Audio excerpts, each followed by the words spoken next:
Právě tady se dnes otevírá tento průchod. Je to spojení, na které Dolní Holešovice čekali prakticky od svého vzniku. Dělnická ulice se napojí přímo na Veletržní. Rád jsem si to vyzkoušel. Z Letný do Holešovic je to nejednou kousek. Je to 5krát kratší, než bylo. Tahle ta spojka úplně překreslí dopravní mapu v hlavě nás všech.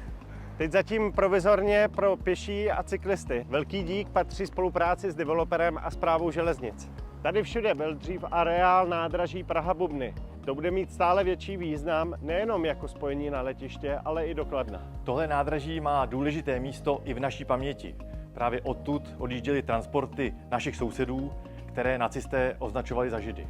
Proto jsme se rozhodli pomenovat tento prostor po siru Nikolasi Wintnovi, zachránci 669 československých židovských dětí. Slavnostního otevření se zúčastnil i jeho syn a některé z dětí, které zachránil. Až tady vznikne nová městská čtvrť, bude tu normální ulice se stromy, prostorem pro auta a doufejme i tramvajovou tratí.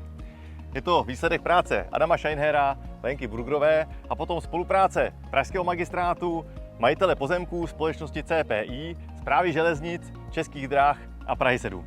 Moc děkujeme za všechny Pražany.